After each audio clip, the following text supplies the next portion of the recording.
Vikram or Betal is based on Betal Pachisi, written in the 11th century by Kashmiri poet Somdev Bhatt. These are spellbinding stories told to the wise king Vikramaditya by the witty ghost Betal. Vikramaditya was a great king who ruled over a prosperous kingdom from his capital at Ujjain. You must have heard the name of Betal Pachisi. You can never imagine that it can be a talk of learned people. But this country has done very unique experiments. This country has written such books which can be read on many levels, in which there are different mysteries and meanings layer by layer, in which 2, 3, 4 or 5 meanings keep running together, as if 5 paths are running simultaneously, parallel. So whoever has the convenience can read it as per his convenience. Even a small child will be happy after reading Betal Pachisi, and even a very knowledgeable person will be happy after reading it. The seeker will find the path. The one who has reached will know the destination. For the one who has not sought, who has not reached, it will be just a pleasure and entertainment for the mind. That too is not less. The mind will be entertained for a while. The first story of Betal Pachisi is: the stories of all the 25 are very amazing, but I will tell you the first story. The first story is that a poor man came to the court of Emperor Vikramaditya. It was morning time. According to the custom, people used to come early in the morning to offer gifts to the emperor. That poor man also presented a wild-looking fruit to the emperor. The emperor even smiled a little. What was the need to come so far to present this fruit? But he is a poor man. What else can a poor man have? So the king accepted it. The minister was sitting nearby. He gave that fruit in his hands. The minister kept taking and keeping whatever gifts came. This sequence continued for 10 years. That poor man used to come every morning, and every day he used to bring a wild fruit of the same kind from the same place. 10 years. And every day the emperor used to give the fruit to the minister. Neither did he ever ask, because hundreds of people used to bring gifts in the morning. There would be no leisure. There would be no time to ask. Perhaps he did not feel anything worth asking from this poor man. But one day the emperor's pet monkey was also sitting nearby, and the emperor gave the fruit to the monkey instead of the minister. The monkey ate the fruit, and a very big diamond, which was hidden in the fruit, fell down from its mouth. The emperor was shocked. He had never seen such a big diamond. He asked the minister where the rest of the fruit was. The minister also thought that it was a wild fruit, but still, he thought that one has to be careful around emperors. So he kept throwing it in a cellar. Because what would you do with the fruits? They were wild. They did not seem edible. The taste would not be good either. The bottom of the trunk was opened. It was filled with a terrible stench because all the fruits had rotted. But diamonds were shining amidst those rotten fruits. The emperor had never seen such diamonds. I asked the poor man, "What is this secret? What do you want? Why have you been bringing this gift for the last 10 years? And I am so ignorant that I have never seen it. I thought it was a wild fruit. If you are not careful, you miss out on life like this." The second parallel stream of meaning begins. The poor man said that life brings new things every day, but you keep throwing them away thinking they are wild fruits. And inside every fruit there is a diamond hidden, which you have never seen. Anyway, whatever happened has happened. Now don't go back. Otherwise, you will miss out. And don't run forward either, because I see dreams are running.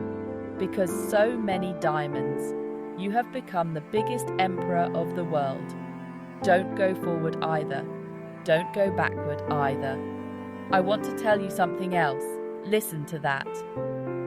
The emperor sat up alert. This man is not an ordinary man. Till now, he thought he was a poor man. Life is not ordinary. And what life has given you is absolutely extraordinary. But you are not conscious. You will laugh that why did this man remain unconscious for 10 years? You have been there for many births. You are also King Vikramaditya. You have been sitting like this for thousands of years, and life is giving fruits every day. Every moment the hidden diamond of life comes to you. Now this was not an ordinary man. Then the king said that every word of yours is worth listening to. He said that I have been coming here for 10 years, waiting for the day when you will wake up, because I want a man who is brave. That is you. That is why Vikramaditya was named Veer Vikramaditya. India has called only 2 men Veer, one Mahavira and the other Vikramaditya. Of course, you are brave. There is no doubt about it. But being brave is not enough. That is why I want you to wake up to the present. Then you can be of use to me. Now both things have happened. Now you are brave. Awareness and courage. I am working on a great system. In it, I need a man who is very brave, who cannot be frightened by anything, and who is fully conscious. If you are ready, then today is the night of Amavasya. You reach the cremation ground in the evening. I will meet you there. The poor man left. The emperor thought many times whether to get into this trouble or not. But then this would be cowardice. And this man is such that it is worth going a little further with him and seeing. Who knows which door of heaven or salvation will open in the cremation ground if we keep throwing wild fruits like him. I kept convincing myself that I was King Veer Vikramaditya. I was feeling a little scared deep inside. Even the bravest of men is afraid. Don't think that only cowards are afraid. Even the brave are afraid. What is the difference between a brave man and a coward? A brave man is afraid, but he does so. A coward is afraid and runs away. Both are afraid. There is no difference in terms of fear. Because the one who is not afraid, how can he be called a brave man? He is a man made of iron, wood, stone. He is not brave. He who is not afraid. Fear is natural, but the brave man puts fear aside and enters, and the coward takes fear on his head and runs away. Well, Vikramaditya reached the cremation ground at midnight. He was very scared. Very scared. It did not seem like an ordinary night. Perhaps Veer Vikramaditya had never been to such a dreadful night before. He must have never visited the cremation ground at such a late hour before. He had lived only in palaces. Cremation ground was just a word. It must have been read and heard. Today, there is life at the cremation ground. It has a stake. Today, cremation ground is not just a word. Today, it is an experience. You should also visit a cremation ground sometime at midnight on Amavasya. Then you will know the meaning of this word for the first time. The meaning written in your dictionary is not true. The crematorium is a unique event. Mystery all around. Deep waves of silence spread all around. Fear, danger, imaginary screams of ghosts. And that tantric is sitting naked after creating his mandala. There is a pile of human skulls all around, and a human corpse is lying nearby. He has cut off its head. The emperor said, "I have come." The tantric looked at him carefully and said, "You can see that huge tree on which a little light is falling from a distance. There is a dead body hanging on it. You have to bring that dead body down from the tree and bring it to me. But remember one thing, be very alert, be fully conscious. This is like walking on the edge of a sword. If you slip a little, you are gone. Be calm. Maybe then, even I will not be able to help you." With a pounding chest, Vikramaditya walked towards that tree. He was holding a naked sword in his hand. There was deep silence all around. When his feet were falling on the dry leaves lying on the ground, their rattling sound was making his steps very heavy. His own breath was tearing the silence. He slowly started going near the tree on which the corpse was hanging. Not one but 25. There was a terrible stench. The feeling of bats hanging upside down on the trees and their branches around those corpses was filling his mind with fear. Vikramaditya was feeling suffocated with their harsh sound and foul smell. A wave of fear somewhere deep inside also made his whole body tremble at times. Somehow he climbed the tree by blocking his nose. His hands and legs were trembling. Climbing the tree was also very difficult. Somehow he cut the rope of the corpse. The corpse fell on the ground with a thud. Not only fell, but also laughed out loud. Vikramaditya must have died. I thought he was dead, but he seemed to be alive, and alive in a strange condition. He came down terrified and asked him why he laughed. "What is the matter?" As soon as you said this, the corpse flew back and hung itself on the tree, and the corpse said that if you remain calm, then only you can take me to that poor man. You said this and missed it. Again, the rope of the corpse was cut and it was brought down. It was a very difficult task. Speaking also gives some relief, because when a person is afraid, he wants to say something. When he is afraid, he starts humming a song to forget himself. His courage increases a little. He starts chanting Ram Ram. Some support is needed. Now he does not have to speak. He has to remain calm as well. There is terrible silence and death all around. Perhaps this is why man thinks of the past. He thinks of the future, because he is afraid. In the present moment, there is life as well as death. Both are together, because it is in the present that you will die, and it is in the present that you live. Neither can anyone die in the future, nor can anyone live in the future. Can you die in the future? When you die, you will die here and now, in the present moment. You will die today. No one dies tomorrow. How will you die tomorrow? Tomorrow never comes. When you cannot die, how will you live in tomorrow? Tomorrow never comes.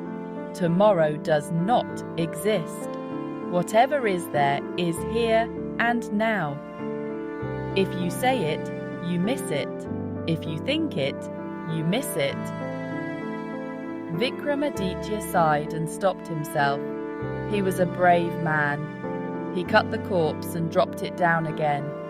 He laughed again. The whole atmosphere trembled for a moment with his horrific laughter. His chest trembled. He came down, put the corpse on his shoulder, and started walking. The corpse said, "Listen, the road is long, the night is dark, and to lighten your burden, I will tell you a story." The first such story.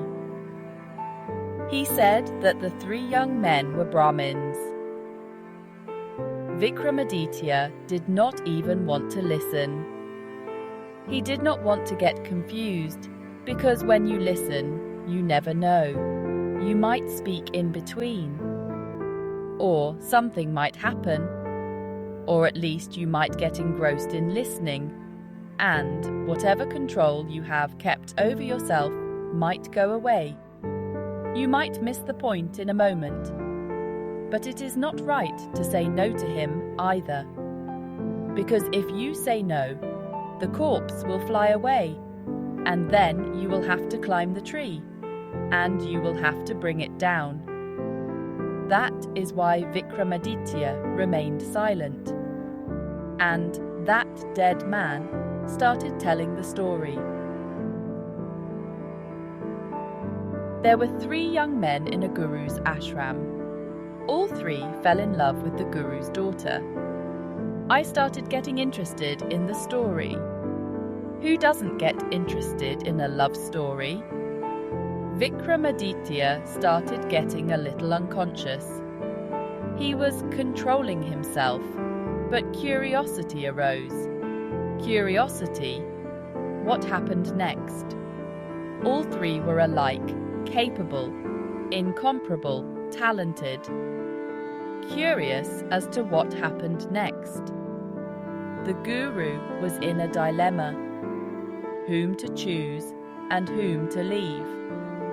The young woman too was in a dilemma.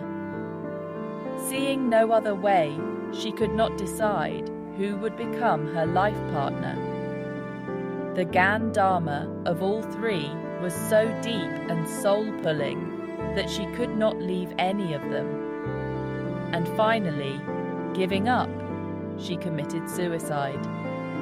There was no way out for her. She knew that if she left any one of them, she would regret for her life that he was more capable. And to choose one, she would have to leave 2. She gave up and ended her life. There was a big problem. She could not marry 3 people, and her dead body was cremated. One of those 3 young men started living at the same cremation ground. He built a hut near the ashes. He built a shrine there and started meditating by lighting a fire. He became mad. The second young man was so filled with grief that he went on a pilgrimage to forget his sorrow. He kept roaming in the world. Now he will not settle down, because the one he was supposed to settle down with is no more there. Now he will not establish a home. He became a nomad, a fakir, a wandering vagabond, a yogi. And the third young man was filled with hope because he had heard that there were such mantras that could revive a skeleton, so he collected all the bones. Every day he would take them to the Ganga water and wash them. Then he would bring them back and keep them. He was protecting them in the hope that someday he would find someone who knew the mantra. Years passed. The one who had gone out for a trip met a man who knew mantras. He learnt mantras from him, took the scripture of mantras, and ran away. He was in a hurry to reach there. He was afraid whether those unstable skeletons would remain or not, because they would have been thrown away long ago. But when he reached there, he found himself assured the unstable skeletons were still there. One of his companions had taken care of them and made them comfortable. He joined those unstable cages and recited a mantra. The girl was revived, more beautiful than before. Impressed by the mantra, her body became golden. She became soft and fresh like a lotus. Her beauty and youth were a sight to behold. But the conflict started again. Whose is she now? By now, even the emperor had forgotten what he was doing and was busy listening to this. Just like you got busy listening. The dead man asked, "O Emperor, listen carefully. Listen carefully." Then the quarrel started again. Now the question is, whose girl is this among those three? What do you think about this? And if the answer comes to you and you do not answer, then your head will be broken into pieces and you will die in an instant. Yes, if the answer does not come, then there is no harm. It is very difficult not to answer. Man does not have that much control over his mind. If there is a wise man, he may not answer. Okay, I have heard the question. There is no harm in it. Vikramaditya was in a big dilemma. The answer was coming. He was an intelligent man. He was logical. He was wise. He knew the scriptures. His logic was clear. Then the dead man said that if the answer is coming, then tell me. Otherwise, you will die this very moment. Then Vikramaditya said that the answer is coming. That is why I have to speak. But I am thinking that the one who revived the girl by reciting mantras is like a father. He gave birth to her. Therefore, he is out of the right to marry. One does not marry a father. He gave birth to her. And the one who kept the bones safe purified them in Ganga water every day, looked after them. He is like a son. Duty, service, marriage cannot be done with him. The lover is the one who lights the fire, covers himself with ashes, sits hungry and thirsty at the cremation ground, neither goes anywhere nor comes anywhere. Marriage is with him only. The corpse was left and hung from the tree again. Because the point of not speaking was over, Vikramaditya spoke. 25 such stories keep happening one after the other, and Betal 25 is ready.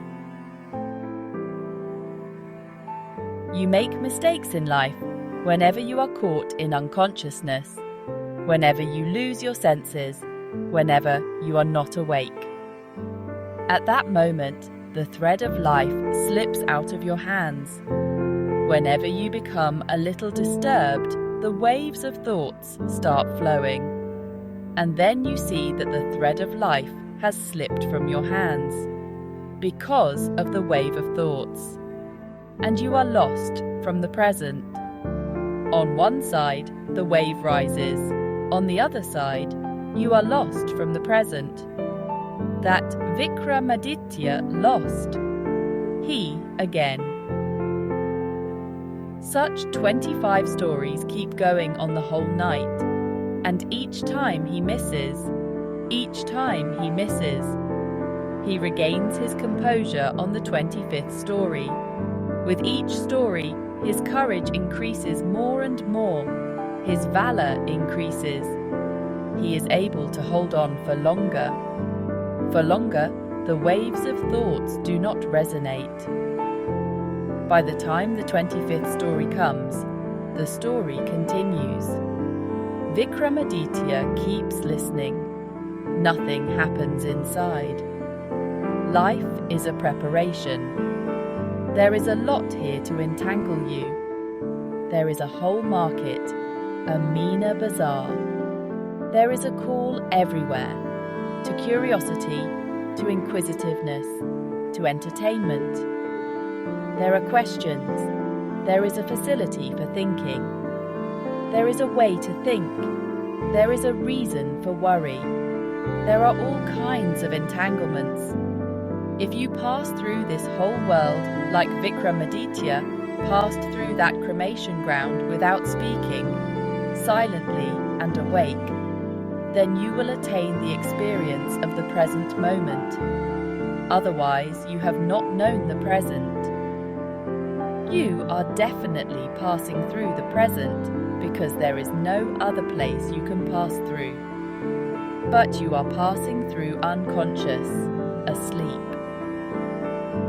Either you are passing through lost in the past, or you are passing through immersed in the future. You have never been in sync with the present. Music has not been created from the present. The notes do not match with the present. If you connect with the present, you will find that there is only one being. It has many forms. There is one ocean. There are many waves.